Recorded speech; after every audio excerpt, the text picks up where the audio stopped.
Greetings from Greece, from Athens. I'm Hrania Lampou. I'm a global educator, a STEM teacher, author, researcher, international keynote speaker, global peace ambassador. I'm working at the Greek Ministry of Education and the Greek Astronomy Space Company. I would like to extend my warmest congratulations to the team of Jude Inspiration Channel for setting up this very enriching series of webinars which focus on peace and pathways to peace. And of course, I would like to warmly thank Jude Inspiration Channel for this wonderful opportunity for me to conduct these webinars. Today, I will focus on global pathways to peace, diplomacy in the 21st century, because in a world where challenges seem to multiply daily, where conflicts span borders and reach deep into the lives of millions, it is increasingly clear that peace is not a static goal, but a dynamic process. And at the heart of this process is diplomacy, the timeless art of resolving differences, building bridges, and creating opportunities for cooperation, even in the most complex and difficult circumstances. Pathways to peace, this theme reminds us that peace is not found through a single road, but through a multiplicity of efforts, whether by governments, international organizations, civil society, or individuals who are committed to this cause. So our discussion today comes at a crucial time as we face new global realities, rapid technological change, environmental crisis, shifting geopolitical alliances. And these realities not only test the foundations of diplomacy, but also present new opportunities for innovative thinking, collaboration, and global leadership. Over the course of our discussion, we will explore the evolving nature of diplomacy, its successes, its shortcomings, and how we might adapt our methods to face the complexity of the modern world, whether it is through multilateral negotiations or back-channel dialogues or digital diplomacy or community-based peace building. We must acknowledge that the tools of peacemaking are expanding, as must our willingness to use them in innovative ways. But let us also remember that diplomacy is not just the work of diplomats. It is the work of humanity. In every act of dialogue, in every gesture of understanding, we all have to play a role in shaping a more peaceful world. So thank you. Let us again begin a journey together towards global peace and diplomacy. Now I'm going to share my presentation.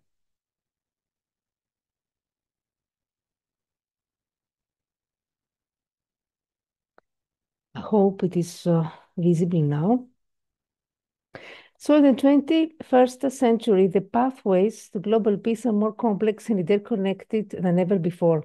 The evolution of diplomacy has become critical in addressing the unique challenges posed by globalization, technology, and climate change, as long as all the power dynamics are shifting also.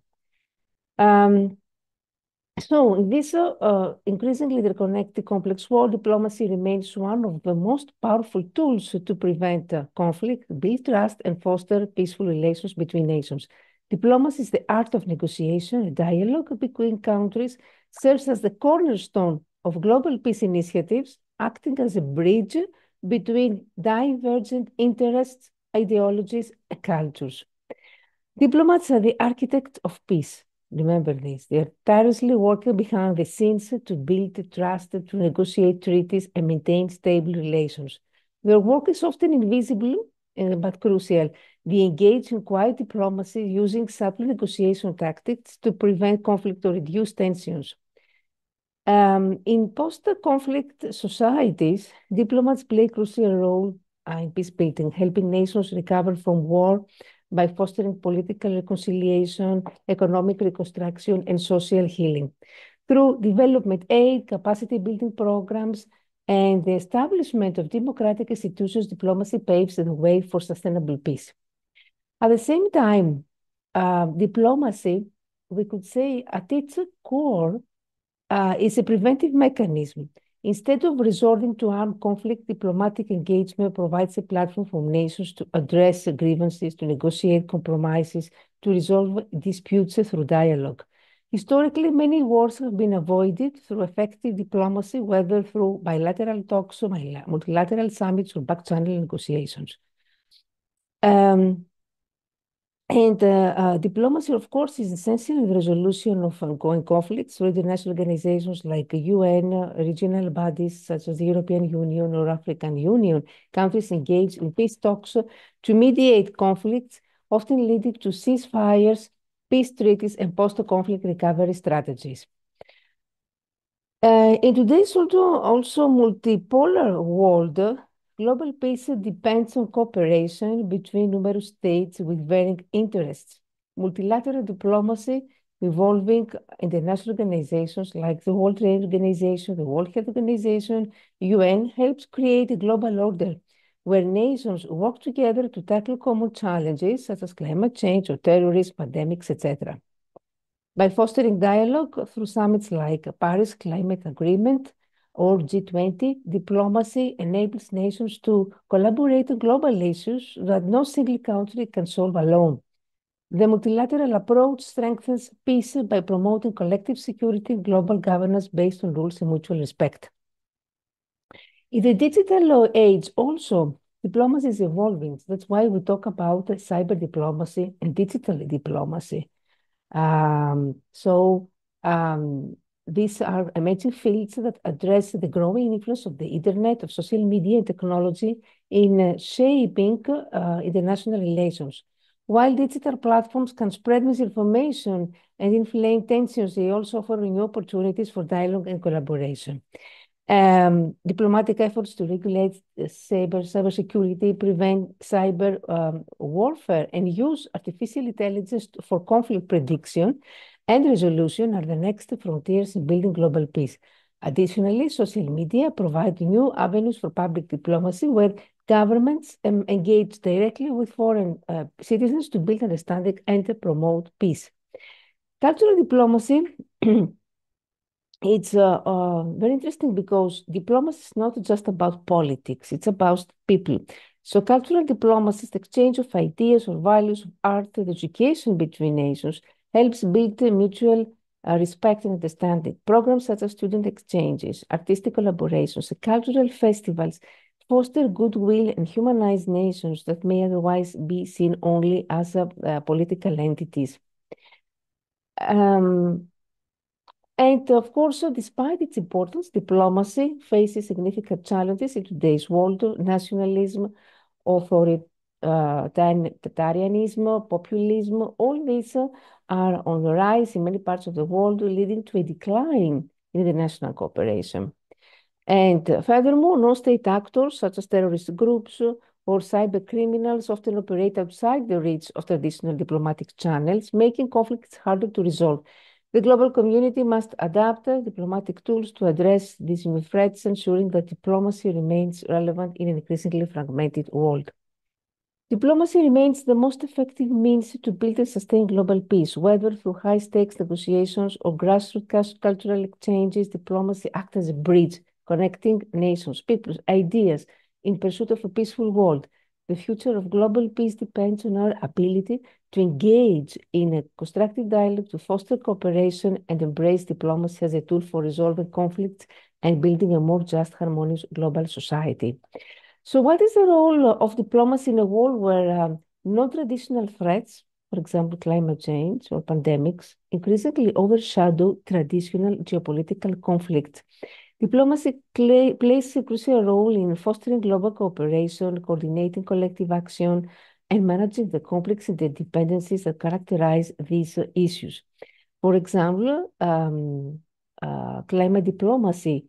Diplomacy helps align national interests with global environmental goals, or pandemic diplomacy. During crises like the COVID pandemic, diplomacy was critical in coordinating global responses from vaccine distribution to sharing research data and resources, negotiations on global health security, trade of medical supplies, and equitable access to vaccines demonstrate diplomacy power in crisis management. So non-traditional threats, by their nature, transcend national borders require cooperation on a global scale. Diplomacy facilitates international agreements and frameworks to tackle these shared challenges. Diplomacy, at the same time, is essential in shaping and reforming multilateral institutions. All these organizations, the World Health Organization, for example, that manage these global threats. Diplomatic negotiations define the governance, funding, and operational frameworks for these institutions to function effectively. So diplomats play a key role in reforming these bodies to ensure that they are capable of handling new and complex challenges, and this often involves balancing competing interests between powerful and developing nations. Non-traditional threats are also characterized by deep interdependence, which what happens in one world of the world, a part of the world affect others. Diplomacy help nations navigate this interconnectedness by negotiating solutions that account for global supply chains, for environmental impact, and transnational flows of people and goods. So diplomats engage in discussions on how to manage the displacement of people due to environmental disasters or rising sea levels, ensuring that migration policies are humanly addressed on a global level, or diplomacy also plays a role in mitigating economic disruptions caused by these threats, such as coordinating economic recovery efforts in the wake of a pandemic or a natural disaster. And the context also, this global context, let's not forget about how diplomacy helps build trust among nations to share technology, research, and innovation. So diplomatic channels are used to promote collaboration and scientific research that address global threats, ensuring data sharing, joint innovation in international partnerships. This entails that one of the critical roles of diplomacy is to ensure that responses to non-traditional threats are equitable. Developing countries often face the worst impacts of climate change, for example, and pandemics, but have fewer resources to deal with them. So diplomacy works to ensure that solutions are inclusive and fair, advocating for climate finance or vaccine equity and access to resources. Of course, non-traditional threats can exacerbate existing tensions or create new ones, as resource scarcity, health crisis, and environmental disasters often lead to instability. Diplomacy serves as a preventive tool to mediate conflicts before they escalate, focusing on addressing root causes like inequality, environmental degradation, and lack of healthy infrastructure. In the digital era, cybersecurity also threats, as mentioned before, are a rising concern. So diplomacy in cyberspace involves setting international norms to prevent cyber attacks, creating agreements on data security, and addressing the spread of disinformation that can destabilize societies. So diplomatic negotiations on cybercrime prevention and the development of norms for responsible state behavior in cyberspace are crucial for global stability. So how should diplomatic efforts balance short-term conflict resolution with long-term peace building and social justice? Balancing short-term conflict resolution with long-term social justice is one of the key challenges. By integrating immediate stability, this is very important, with the long-term vision. This means short-term conflict resolution often focuses on ceasing violence, establishing ceasefires, and negotiating peace agreements. And long-term peace building addresses the root causes of conflict, such as economic inequality, social injustices, political marginalization, or ethnic tensions. Secondly, inclusive peace agreements. Short-term diplomatic efforts to resolve conflicts should involve all key stakeholders, including marginalized groups, civil society, and local communities.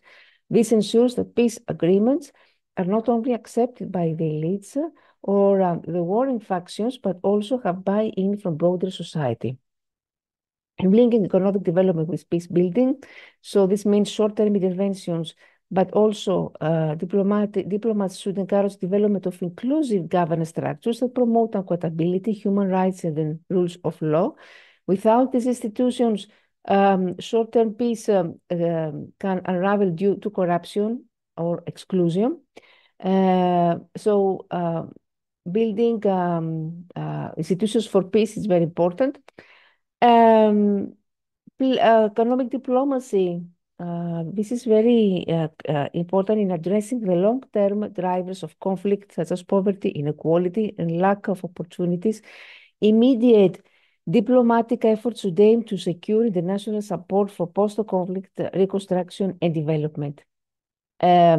Addressing historical injustice and reconciliation, diplomats must ensure that short-term conflict resolution includes mechanisms for transitional justice and reconciliation, and this involves addressing historical grievances such as land dispossession, ethnic cleansing, or systemic discrimination, which fuel long-term conflict. Promoting human rights also and social justice in peace building. Because diplomacy should not actually treat short-term conflict resolution as separate from human rights issues. Sustainable peace depends on creating societies where rights are protected, discrimination is reduced, and justice is accessible to all. Peace agreements should not include provisions for gender equality, protection of minorities, or land reform are often fragile. Long-term peace building involves creating inclusive political, economic, and social structures that address systemic inequalities. So strengthening local international partnerships is important. This long-term peace building requires sustained international equipment, not just immediate post-conflict intervention. Diplomatic partnerships must ensure continued investment in social justice reforms, education, and rebuilding efforts ever after the initial peace deal. Short-term peace agreements often rely on international guarantees or monitoring to ensure compliance. On the other hand, long-term peace requires ongoing accountability mechanisms to ensure that reforms are implemented and justice is delivered. So monitoring and accountability mechanisms are crucial. So diplomatic efforts should never view short-term conflict resolution and long-term peace building as separate or conflicting goals. By creating immediate measures with a vision for addressing systemic issues like inequality or governance and justice, diplomacy can help ensure that peace not just ends violence, but also builds societies capable of sustaining peace over time. The focus should be on creating inclusive, just and resilient communities that are better equipped to prevent future conflicts from emerging. What are the key factors that shape modern diplomacy? What I mentioned before about multilateral diplomacy. And of course, here the challenges are global institutions often face criticism for being outdated or unrepresentative. And the case of competing interests, balancing national interest with global concerns such as climate action can be difficult. Countries increasingly depend on multilateral forums now to settle disputes, coordinate global action, and promote peaceful coexistence. The rise of cyber threats, digital warfare, and the global dependence on regional infrastructure has given birth to cyber diplomacy. So what are the opportunities here? That digital platforms can improve transparency, can help mediate conflicts, and at the same time, artificial intelligence and data analytics are being used to predict conflicts and create early warning systems. Cyber attacks, on the other hand, could spark, these are the risks, could spark new forms of warfare, and global internet governance remains fragmented with no unified rules or enforcement mechanisms. Economic diplomacy, economic independence historically been a stabilizing factor in international relations. So the future challenges have to do with how we can deal with all these global problems of poverty, for example, or political instability. Economic incentives such as foreign aid can be used as a tool for peace, reducing the likelihood of conflicts and reduce suffering from poverty. Climate diplomacy, because the future challenges will be, of course, migration, climate refugees may exacerbate regional conflicts. Countries face pressure to meet ambitious climate targets without compromising their economies. Cultural and soft power diplomacy. Diplomacy is no longer just about formal negotiations between governments. The rise of soft power using culture, values, and ideas to influence other nations has become an essential pathway to peace.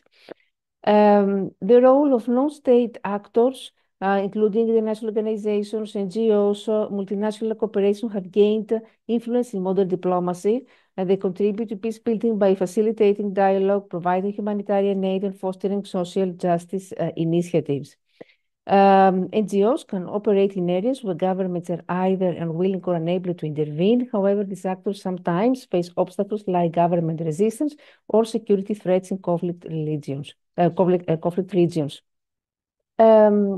diplomacy, the digital age, and preventive diplomacy. Preventive diplomacy seeks to address the root causes of conflicts before they escalate into violence.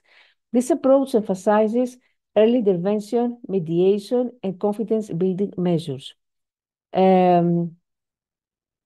Public diplomacy has to do with how, for example, social media and global communication have democratized diplomacy, allowing citizens to engage in real-time debates about international issues. Governments use public diplomacy to communicate directly with foreign populations, shape international perceptions, and build global alliances. So governments can foster public support for international cooperation through transparency, digital outreach.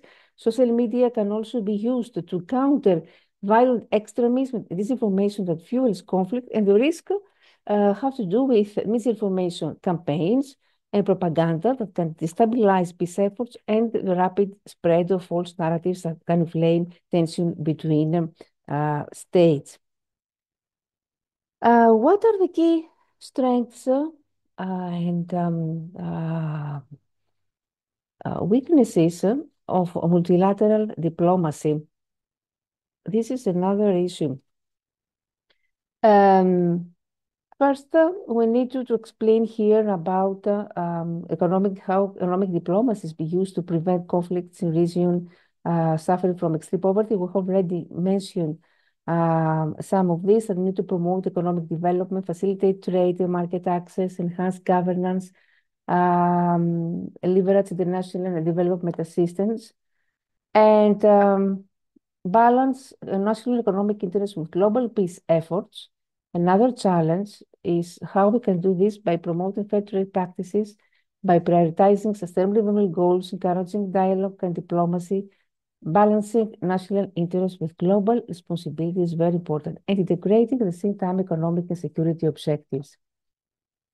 So what are the limitations of soft power in conflicts or diplomatic crises? The lack usually of immediate impact, dependence on perception, the limited reach in authoritarian context, the cultural misunderstanding, the lack of institutional support, resource limitations, saturation, overexposure, and ineffectiveness in high-stakes situation.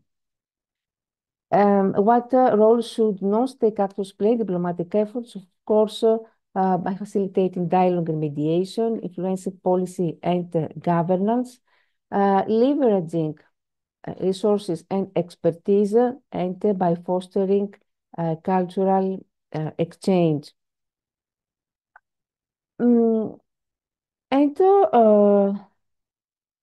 I mentioned before about the multilateral diplomacy, global governance. What are the key strengths and weaknesses? Multilateral diplomacy involves multiple countries working together through international organizations and frameworks, and this is crucial for addressing complex global problems. What are the strengths? Global collective action. For example, the Paris Agreement on climate change brought countries together to set common goals for reducing carbon emissions and combating global warming.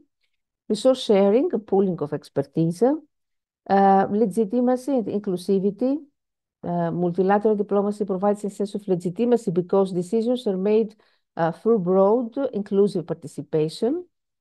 And by involving a wide range of countries and stakeholders, it reflects the diverse needs and interests of the international community, reducing the perception of dominance by any single power. Prevention of global fragmentation. because this type of diplomacy prevents global issues from becoming fragmented by ensuring that countries work together under a shared framework.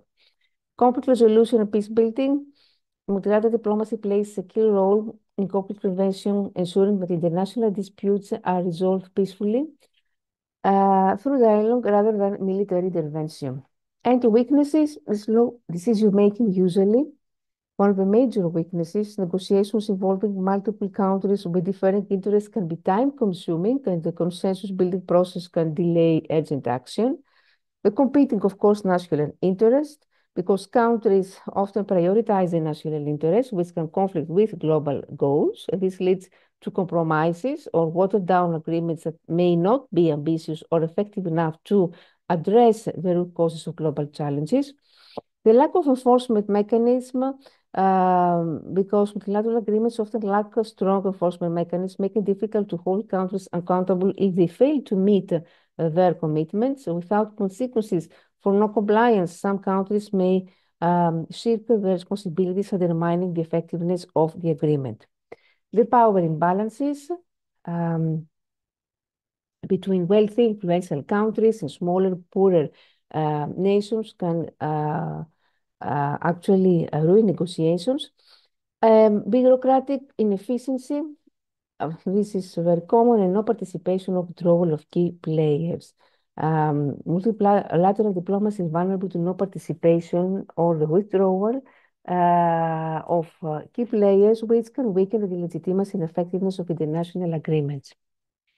So, how should the global institutions like the United Nations can be reformed to better handle the complexities of the 21st century? By reforming this institution, for example, the UN Security Council, strengthening global governance for non-traditional threats, to reform funding, financial structures, enhancing representation, inclusivity, by improving the efficiency of conflict resolution, by transparency, of course, accountability. UN, for example, is often perceived as very bureaucratic and opaque, leading to calls for more transparency and accountability in the decision-making processes. Adapting to digital age, I mentioned before about cybersecurity governance, AI, emerging technology regulation, digital inclusion, and equity. So, how should in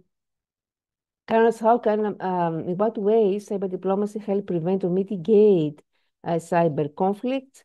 Cyber diplomacy involves diplomatic efforts to establish norms or frameworks and cooperation mechanisms among nations to manage and prevent the cyber threats by establishing international norms and rules of conduct, developing global norms, building consensus on sovereignty in cyberspace, by promoting confidence-building measures, means information sharing and transparency, hotlines, crisis, communication channels, facilitating international cooperation on cybercrime, through collaborative attribution efforts, to cross-border law enforcement cooperation, creating cybersecurity partnerships and capacity building through cybersecurity training and assistance, and establishing cyber alliances, preventing cyber arms race and cyber weapon proliferation by banning offensive cyber operations, by cyber weapon disarmament agreements, and encouraging multilateral frameworks for conflict prevention.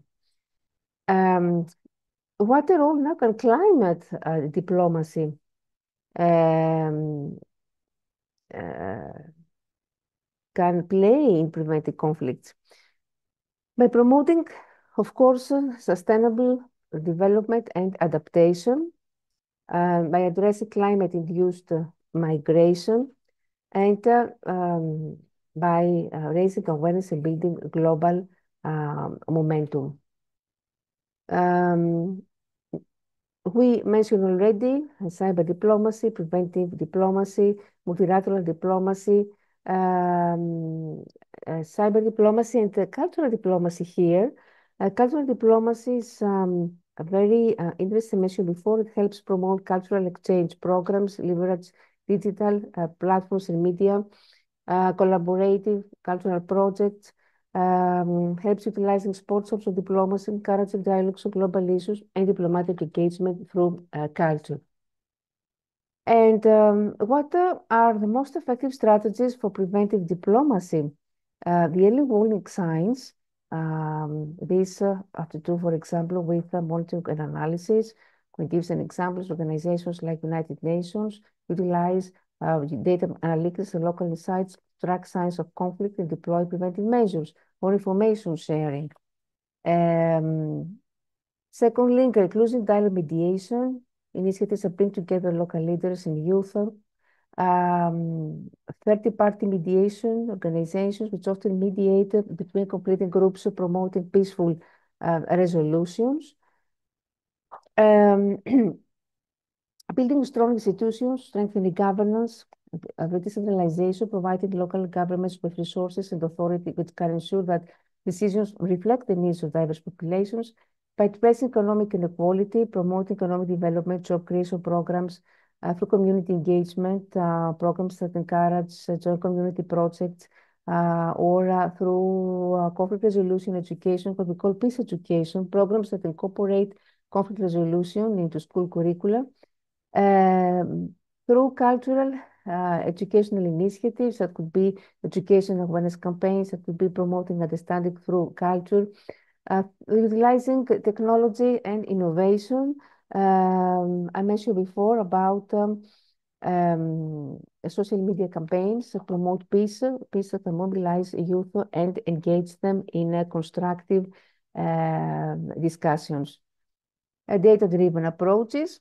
For example, machine learning algorithms can analyze social media trends to identify potential triggers for violence by strengthening regional cooperation through bilateral and multilateral agreements, engaging youth and women, youth empowerment programs, gender inclusivity, international support and commitment for global partnerships and long-term commitment. And how can preventive diplomacy be made more effective in regions where political will or resources for intervention are lacking? Through enhancing local ownership and leadership, through facilitating grassroots movements, initiatives that mobilize community members around common goals, through empowering local actors, NGOs, and community leaders, through engaging NGOs and civil society, collaborating with private sector also, through innovative funding mechanisms, so through philanthropy or crowdsourcing, to establishing flexible funding, focusing on education awareness. And before, we need more public awareness campaigns, through technology innovation, data-driven decision-making, more regional partnerships, and peer support mechanism. And of course, incremental approaches through testing new dialogue facilitation methods, so pilot projects, utilizing international norms and frameworks. This means how we stick to international standards and we leverage global advocacy, building trust and relationship, and long-term commitment engagement. So it means sustained engagement and continuous support for community-led initiatives. How has the rise of social media transformed public diplomacy? Through direct communication channels for enhanced engagement and interaction, with targeted messaging, influencing public opinion, promoting cultural diplomacy, challenges and risks. And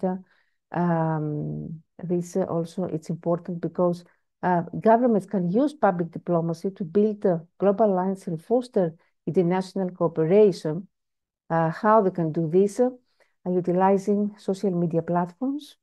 We mentioned before about influencer collaborations or direct engagement, hosting sessions or discussions or platforms. Leaders can address global issues, share the country's perspective, foster open communication, campaigns that include local influencers and can promote initiatives.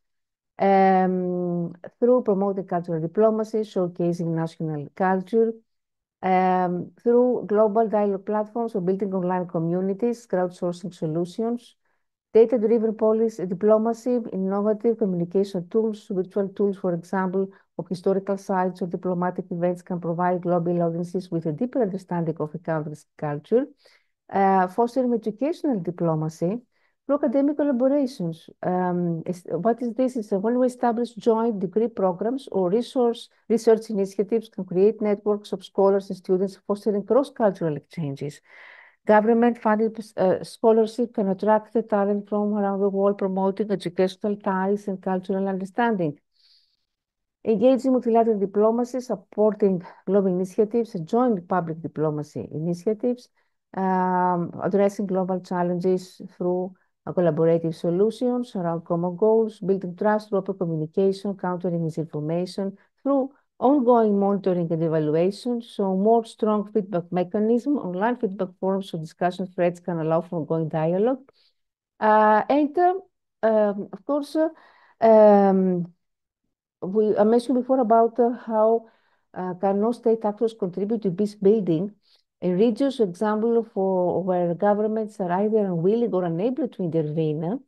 In this case, all these non-state actors, community groups, private sector entities, non-governmental organizations can play a pivotal role in peace building in regions where governments are able to intervene because their unique capabilities and grassroots connections allow them to address the conflict and foster stability in innovative ways.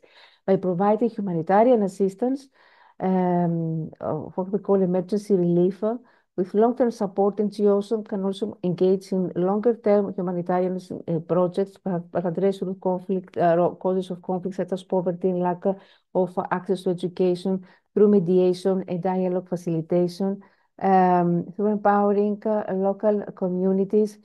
So capacity building, non-state actors can empower local communities by providing training and resources that enhance their ability to address conflicts independently, by advocacy and awareness raising, by creating economic opportunities, the job creation, economic development. Non-state actors can help create jobs and stimulate local economies, addressing one of the root causes of the conflict, which is the economic despair. More sustainable development projects. I mentioned about technology innovation. So more digital platforms for peace building. Non-state actors can use technology to foster communication, to promote dialogue. More data-driven solutions. So using data analytics, non-state actors can identify conflict triggers and hotspots, enabling targeted interventions. Through cultural educational initiatives, we mentioned cultural exchange programs, educational opportunities. NGOs that provide educational and resources training can equip individuals with skills that foster social cohesion.